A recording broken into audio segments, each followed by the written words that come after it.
Hello, one and all. Welcome to Americans Learn. My name is Kit. As always, we're so grateful and thankful that all of you are joining us here once again. Please be sure to like, comment, share, and subscribe, and hit that ring bell notification. That way, you're made aware when we upload new content onto this YouTube channel. But now, we return back. That's right. The glorious, the honorable Gaius Julius Caesar didn't hear no bell ring. It's time for round 2 with the island of Britannia. Will Gaius Julius Caesar be successful with his second invasion of the island? We shall see. Where we last left off, his first initial invasion was a disaster. The weather and the resistance from the Britannians, or the tribes of Britannia, pushed back against the Roman legions. Now, Caesar was able to bring most of his forces back into Gaul, where he could once again recuperate for another successful invasion. Dare I say, possible successful invasion of Britannia. Perhaps maybe this time things will be different. Now, of course, as always, we say to our viewers, please be sure to support the original content creators, kings and generals. The link to the original video is in the description box below, so please, please, please support the original content creators because it's the right thing to do. Gaius Julius Caesar would tell you to do that too. So without further ado, grab yourself a tasty Roman wine. Grab yourself a tasty snack, preferably from the guild of the guild of millers, who make true Roman bread for true Romans. And since I'm in charge of the ones and twos, let's get ready to play the second part of Gaius Julius Caesar's invasion of Britannia in a 3, 2, 1. The Britian campaign had not achieved much for the Romans, but it did provide Caesar with crucial knowledge about the Britons' military, the climate, and the level of preparation that he would need to succeed, lessons he would learn from for next year. Moreover, the Roman public and Senate were amazed by his feat of crossing the Channel into unknown territories, and a full 20 days of Thanksgiving were declared to recognize his achievement. After dealing with some administrative matters in 54 BC. Now, I'm curious about those 25 days of Thanksgiving. Folks, to any experts in Roman food or banquets, what would they be serving? I know there's going to be wine and bread, preferably from the Guild of Millers. True Roman bread for true Romans. But I am curious to know about that. Perhaps what the ancients, the people of the Roman or the late Roman Republic would eat. If there is an expert, a historian, please type in the comment section below. Caesar began planning a second campaign in Britain. Almost 600 transports and 28 warships were built, implementing Veneti shipbuilding techniques better suited to the rough seas. Caesar called on his Gallic allies and vassals and amassed 4,000 cavalry, including tribal leaders, once again bolstering his army and minimizing the risk of revolts in Gaul. He left half of his cavalry and 3 legions in Gaul and crossed with 5 legions and 2,000 cavalry, more than double his previous numbers. This was going to be a full invasion. All right, let's go for it. Caesar landed at the same place as before, but this time he was unopposed. He quickly established a camp in the area and sent out scouts, who promptly brought back some local prisoners. They informed Caesar that a large army had actually gathered to oppose the landing, but had retreated upon seeing the size of Caesar's force. Leaving a legion at the camp, he immediately set out in search of the Briton army. Wow. The Romans marched through the night and were able to catch up to the Britons in a hill fort on the other side of a river. Although the Romans were tired, Caesar was determined to confront the Britons and began crossing. The Britons' cavalry and chariots rushed down from the high ground to harass the Romans as they crossed. Caesar's allied Gallic cavalry were experienced in fighting in such scenarios and proved their value, chasing off the Britons, who quickly retreated to the woods surrounding the fort. As the legions began their advance up the hill, they were harassed from the woods by the Britons, preventing them from making significant progress until the 12th Legion formed a testudo and were able to make a rudimentary rampart in order to move over the walls. The Romans were now inside the fortifications. but the Britons were quick to escape the fort and retreated deeper into the woods. Considering the men had carried out a night march and battle, and that he did not know the terrain and whether any more Britons would be waiting for him, Caesar made camp for the night. Yes, a smart thing to do. The next day, word reached him that a storm in the night had again damaged his ships. Without the ships, Caesar would be at the mercy of the Britons, so he decided to prioritize overseeing their repairs. He commanded his army to reassemble and march back to the beach. Upon arriving, he discovered that 40 ships were beyond repair, but the rest were salvageable. My goodness. Caesar ordered that the ships be brought onto the beach, and a large wall was constructed encompassing the camp and the ships. He also sent word to Labienus to build more ships in Gaul. He then set off. Talk about a nightmare situation. Okay, first of all, you land with a larger force, you take the enemy encampment, then you hear about your ships being destroyed. You don't have enough ships to get out this time, and then you have to tell your second in command, Labienus, to build more ships.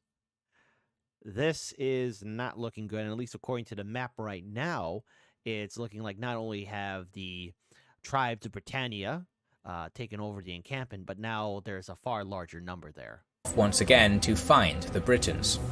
They were in the same hill fort, but it was a larger force than before, under the command of Cassivellaunus, a tribal leader beyond the Thames, who was appointed the leader of a united coalition against the Romans. Caesar had marched past this fort, possibly not wanting to attack such a large and fortified enemy, instead attacking exposed villages to try and draw Cassivellaunus out.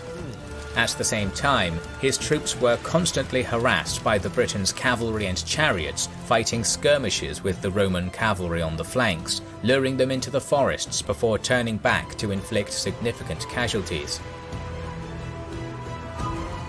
The Britons seemingly allowed the Roman advanced party time to begin making a fort for the night.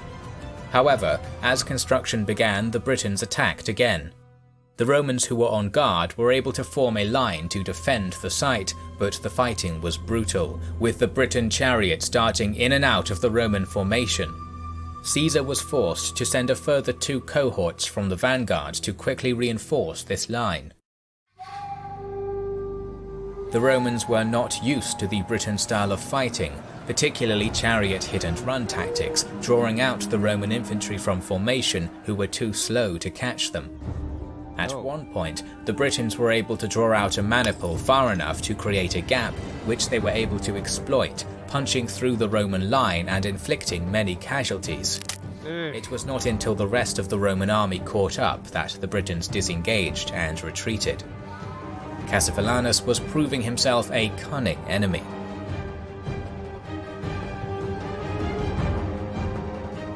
Caesar marched to the Thames, towards Cassivellaunus' own territories, in an attempt to draw them out. Though he was able to find a position on the river where he could cross, the legions were once again harassed by Britons amassed on the other bank, who quickly retreated once the Romans were on dry land. Cassivellaunus then made the decision to dismiss the vast majority of his army except for 4,000 chariots, likely realizing that fighting a pitched battle against the Roman heavy infantry would be futile. A smaller force would serve him much better in a guerrilla war. It would be easier to hide, faster to move, and need fewer supplies to maintain. Given the fact that he knew the terrain and Caesar did not, this was a smart and calculated move. However, Cassivellaunus' previous wars with other Britons had made him many enemies, and his new guerrilla tactics were not popular with the Trinobantes, whose leader Cassivellaunus had previously killed. They sent envoys to Caesar, surrendering and promising hostages. The Trinobantes were second in power only to Cassivellaunus himself, and without their support, numerous tribes followed suit, surrendering to Caesar. They also provided critical intel to Caesar, including the location of Cassivellaunus' capital. Caesar marched there, another hill fort, burning all villages and fields on the way, and besieged it from both sides, once again hoping to draw the Briton leader into a direct confrontation. Cassivellaunus, however, did not take the bait. Although his guerrilla tactics were effective, they were taking a toll on the Britons, and the defenders within the capital quickly fled. Yo. Cassivellaunus realized he needed to gain a victory. Not wanting to fight Caesar directly though, he instead sent envoys to 4 allied kings in Kent, who launched an attack on the Roman camp on the beach in order to try and draw Caesar away from Cassivellaunus's land. However, the Roman fortifications were strong, and the force Caesar had left on the beach was easily able to repel the attack. Cassivellaunus was forced to sue for peace. Caesar readily accepted in exchange for hostages and tribute.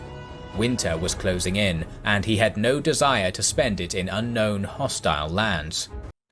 Wow, the Britannians then could have really done more damage if they were a united front, though. Just to think about how that tribe could have done more to stand against Caesar and the Roman legions. The Romans returned to the beach and sailed back to Gaul. Overall, it is hard to see the invasion as an immense military victory.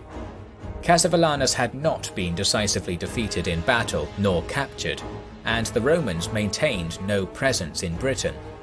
From the Briton standpoint, it was a strategic victory, having successfully pushed the Romans out of their lands. Still, his campaigns in Britain had taken 2 years, and without Caesar's presence, Gaul was beginning to stir. In 54 BC, So we're going to stop here. So now, what can we learn and take away from Caesar's campaign? It was probably nothing but but propaganda for his rivals to be jealous of, and for the gain popularity from his supporters. After all, Gaius Julius Caesar crossed into the Rhine, crushed the tribes there, built a bridge, and then after that, burnt the bridge and decided to go to another region that was deemed impossible, an unknown land, and that was Britannia. What this is doing is building up Caesar's reputation as a general, a leader, and someone who wishes to bring the banner of Rome to all the lands that have not yet been subjugated by the late Roman Republic. Now, of course, with Caesar gone in Gaul, I think we'll be ending into the closing era of the campaign in Gaul, with the rise of perhaps one of Gaius Julius Caesar's greatest rivals. He's had many rivals, but the rebel leader known as Vercingetorix. So I am looking forward, especially seeing the Battle of Alesia, as well as seeing and hearing the narrators talk about Vercingetorix's campaign to remove Roman rule from Gaul. But as we all know, nothing can stop Gaius Julius Caesar and his honorable legions. So tune in next time for Americans Learn. As always, please be sure to like, comment, share, and subscribe. Be sure to also support the original content creators and enjoy some bread. Some good bread.